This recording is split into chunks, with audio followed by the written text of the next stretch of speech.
Behold, the day of the Lord cometh, cruel both with wrath and fierce anger, to lay the land desolate, and he shall destroy the sinners thereof out of it. For the stars of heaven and the constellations thereof shall not give their light. The sun shall be darkened in his going forth, and the moon shall not cause her light to shine. And I will punish the world for their evil, and the wicked for their iniquity. And I will cause the arrogancy of the proud to cease, and will lay low the haughtiness of the terrible. Therefore I will shake the heavens, and the earth shall remove out of her place in the wrath of the Lord of hosts, and in the day of his fierce anger. And it shall be as the chaste roe, and as a sheep that no man taketh up. They shall every man turn to his own people, and flee every one into his own land. Every one that is found shall be thrust through, and every one that is joined unto them shall fall by the sword. Their children also shall be dashed to pieces before their eyes. Their houses shall be spoiled, and their wives ravished. Behold, I will stir up the Medes against them, which shall not regard silver. And as for gold, they shall not delight in it. Their bows also shall dash the young men to pieces, and they shall have no pity on the fruit of the womb. Their eye shall not spare children. And Babylon, the glory of kingdoms, the beauty of the Chaldees' excellency, shall be as when God overthrew Sodom and Gomorrah.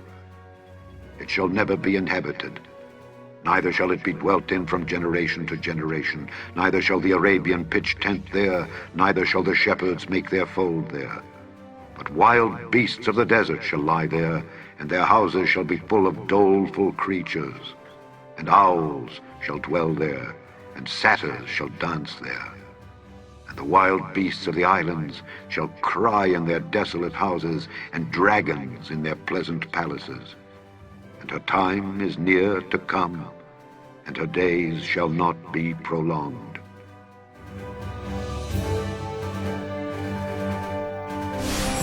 Yeah, it's just not to be. For black people, we just can't understand why you can't understand humanity. Good evening, everyone. Thank you again so much for tuning in tonight. This is the Real Deal Fam Network. I am Andre, and this is the gorgeous wife, Essie. How you doing? We're the boss today. We're going to share this responsibility. Yes, because there's a lot to go around. Yes. Things are crazy. Yes. And if you can recall, we did talk about this months and months ago. We did. We got a very interesting topic tonight for you. But first, before we get into that, if you haven't had the opportunity yet, please go ahead and hit the subscribe button. Subscribe, please. As well as like and share the video. We're on a 1,000 subscriber campaign, so if you don't mind, push that button and subscribe and hit that bell. Thank you so much. We highly appreciate it. With that being said, we're going to dive right in. Today, everybody's aware there's a lot going on around the world, but especially here in the States. Protests all over the world. They're protesting in Hong Kong, all over the world. Different sectors are protesting their government. But our topic today is we're going to be talking about God's people. Yes. Before we begin, I'd like to send our condolences out to Mr. George Floyd's family. He was a gentleman that was recently killed, which sparked the protest that's taking place now in Minnesota. Yeah. And all other victims that have been, laid to rest by police brutality and all the violence that's been going on throughout all these years. And we want to begin also by thanking God for taking care of us, bringing us this far along in the process. If you haven't got to that point in your life where you searching God and you need to find Him, then this is a message to you. Find the Lord. And if you're offended by that, that's why all the protests taking place now. So we're gonna move forward. Like we said, in Minnesota, it's complete chaos now. The people are all over the streets. Things are being set afire. The reason for it is, like we said, a gentleman was killed. You had 4 officers who placed weight on the man. Put one officer in particular, put his knee on his neck, and he succumbed to that particular situation. You just want to ask yourself, how come the other officers didn't take it upon themselves, to check the other officer? And that's why everybody's calling for justice for all 4 officers. not just the one, because they sat there and saw what he was doing. And actually, they have footage of them allegedly all sitting or standing on him at one point in time. So it's not just like the one officer did it. It was like they all took part at some point. Yeah, it was very heinous. There was people standing by watching the whole process and explaining to the police officers that the gentleman couldn't breathe. Could they please get off him? Screaming out, he can't breathe, he's unconscious. And yet they didn't do anything. And what was most hurtful about the whole process, you had one officer just standing there while he watched the other guy casually with his hands in his pocket continuously put his knee in the man's neck. Yes, I don't know how much of a threat he thought he was under. If you have your hands in your pocket, that signifies that you're pretty comfortable. So I don't know how you could claim you felt like he was, he was resisting. You had your hands in your pocket. You couldn't have been resisting that much. Yes, the process, the whole thing about it, what's sad about it, this is something that's been ongoing for us in terms of African Americans for over 400 years. I think it's reached its boiling point. I think the country can't move forward unless it addresses this issue now. It's not going to be swept under the rug. You can't go dig up a couple celebrities and throw them in front of the camera and hope they can quell the whole process. And, we just have to point out that in the past, celebrities have been used to squash things and civil unrest that they have been paid, allegedly paid to go and tell everybody, hey, this is squashed. Y'all need to go home now. I know Al Sharpton allegedly has had that in the past. Recently, you've had some other celebrities like Killer Mike and T.I., say that they shouldn't be doing this in Atlanta. But if I can recall, I think T.I. went to jail because he was trying to go past the security office and the security officer arrested him, called the cops on him because they thought he was a criminal and didn't belong in that neighborhood. So for him to say this is their home and the people shouldn't be doing this in Atlanta, he of all people should know better. Yeah, I think their point was that they wanted you to back in and fortify it. They consider that their home in Atlanta. So what Killer Mike was saying was, don't tear up your own spot. Let's try to find some other kind of resolutions that can handle it. But people are frustrated. They're at the point now where they don't feel like this is their home. Well, biblically, it's not your home. If you're God's people, this is not your home. 400 years in the Bible is what you served. And ironically, exactly 400 years later, you got the country going to haywire. And he said unto Abram, Know of a surety that thy seed shall be a stranger in a land that is not theirs, and shall serve them, and they shall afflict them 400 years. So you got to start thinking, something's amiss here. Even Killer Mike is a person who does a lot of speaking out, but I mean, he should be aware. He tried to tell you too, hey, this is our house, but you need to start thinking and siding with your people and start trying to work things out amongst us. Stop getting on TV and, jockeying for people that ain't you or that don't have your best interests. That's all I'm going to say. Well, that is a very well point taken. But like the man said, he trying to coalesce basically all the people in Atlanta to come together and stop the protesting in terms of way of a violent way. But as you can see, that to me, the whole style is ineffective. I guess that's why my wife riled up about it. Like you trying to calm the people down, but you can understand their anger. You can understand the frustration. Walking and talking. If I'm getting over on you in life and you come up to me and you just talking about it, that does nothing to me. It doesn't bother me. Well, from my past experience, white people just don't understand or have empathy for things that you go through unless it hits them in the pocket. That's all they understand is the financial torture. And so you sitting around here walking and talking and trying to preach. Sorry, white people, it's not incumbent upon black people to get you to understand inhumanity. That's not our duty any longer. You got to figure it out for yourself. You got to answer to God, and we ain't got nothing to do with you at this point. How you figure that out is your own problem. I think Don Lemon said it exactly how you just did to his coworker Chris Como. They got into a little bit of a conversation, and Don let him know that white people tend to be a little bit. They say, "Oh, well, I see you upset. Why are things so bad? Why are you so upset?" And basically Don was just telling him, y'all really don't understand what's taking place in our communities. You really don't have a clue. I don't think unless you've gone through something torturous like this for your entire life, understanding somebody else who has to live with a second conscience their entire life, meaning we have to know how to behave around white people. Hello, sir, how are you?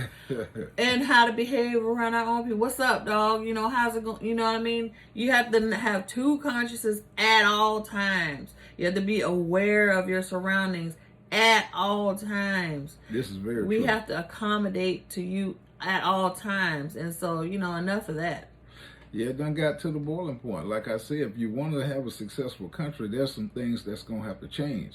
Like I've stated in the previous video, in my personal opinion, I just don't see it happening. I don't see the individuals that we're talking about going to revert course and turn around and say we're going to make a real change. We're going to make a real commitment to change. And black people be valued in the same way as other people are in this country. Yeah, I mean, black people have constantly given white people a chance to kumbaya, my lord. But every time you make agreement, either they double back on you, it's some kind of scam, it's some kind of jacking your land or poisoning your water in Detroit, or just like they have no cares about you. You could clearly tell. So it's not coming upon black people to try to get white people to understand our plight anymore. No, and I think there's another issue at hand in terms of that, getting them to understand our plight. We're not able to express it in terms of the media. When you're going now, you're trying to look up things, or you're trying to get detailed information about what's taking place all over the country. Everything is kind of watered down. Yeah, kind of the whitewashed. Censorship is high. You hate to say it, but Trump was accurate on that point. Censorship is high. There's a lot of firewalls up. They're censoring information where you can't really get to see the story of any of the people on the ground. You only get to see the major news networks, their footage. Where's all the people that's out there? Like, you don't get any of that. Right. I think a lot of people are providing a lot of information aside from the mainstream media. People that have their own video cameras, they have their own opinions. They can bring you the news raw without being encumbered by what sponsors. Without any commentary, you can make your decision for yourself. And the one main point that the protesters say is that there are like other agents that are in the crowd inciting it. So you have black people and some white people out there protesting peacefully. Then you got people out there that are like military action, like lighting fires and using military grade weapons and stuff to incinerate things, and tactical like, come on now, them kids they ain't got that kind of training. Right, and that has been one of the major issues, I think, in terms of when black people are trying to move forward to get something significant passed in terms of the laws in this country that's specifically for us, that's aimed at the issues that we have. You tend to get a lot of outside forces trying to get in on the bandwagon, so it becomes more of a process of a default situation for black people. They're gonna give us something, but it adds everybody else in. Right now, we're not really concerned with other outside issues. We got very pressing issues right now that we need to address in our community. Right, simply saying that every time there's an issue with black people, other people's agendas get attached. And then when it comes to resolution, they leave the black people off of the resolution table, solve everybody else's issues, and we're still stuck with our same problems. So a final resolution to all this is Reparations. Run me my money, okay? Yes, yes. It's time to pay up. Yes, and like she said before, they typically understand when things hurt them in the pocket, and I think Yes. reparations is not really intended to hurt them in the pocket, but it's intended to give us something back for all the wrongdoings that we've done. Not give. Many people died. Millions of people died. Okay? It was commonplace for slave masters to take the babies and toss them to the alligator. So let's just say, for instance, when a mistress got pregnant, she would have somebody, one of her slaves on the plantation, one of the women, to go and get pregnant, rather from another male slave they had on, or maybe send her husband out there to get them pregnant. Just so that she would, at the same time when her baby's born, she would have a milk nurse. What would they do with the slave's baby? They would take the baby, sell it, or feed it to the alligators. Okay, so that the slave mother, would cling to the white lady's baby, and she would love it and nurture it and teach her as her own child. And this was a common practice in the South or all over. And yeah, I mean, how cruel!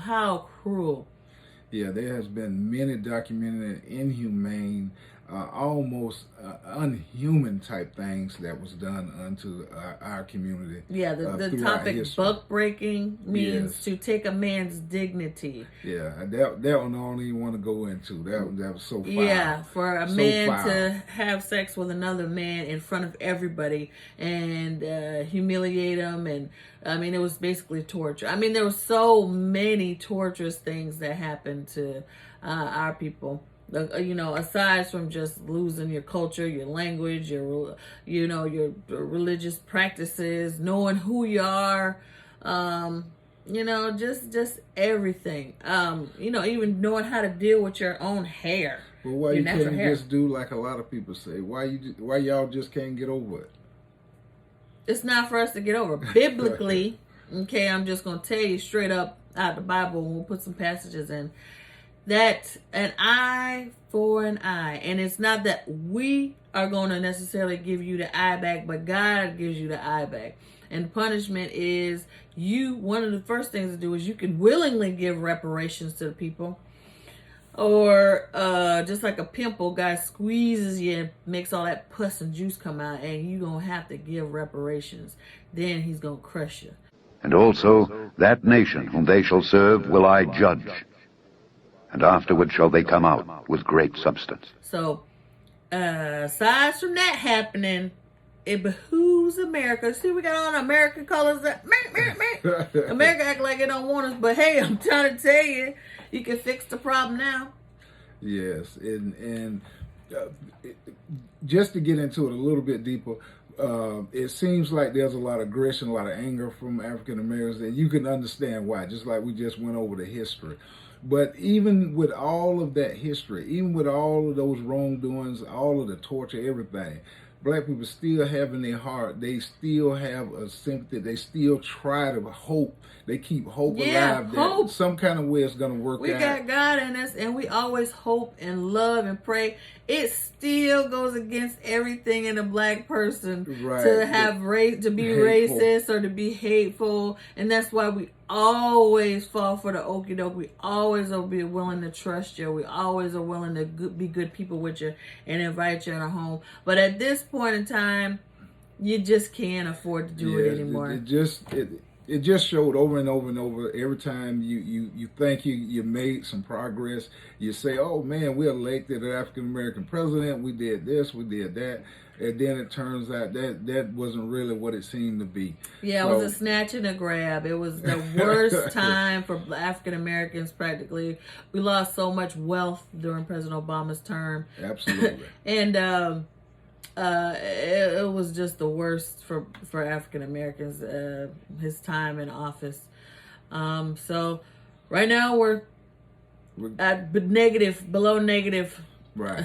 as far as And assets. like we say, it come to a point, like personally, I don't we don't think like we're gonna have to get up and it's gonna be a big brawl out or anything like that. You just get your word and read your word. It'll tell you exactly what's gonna take place.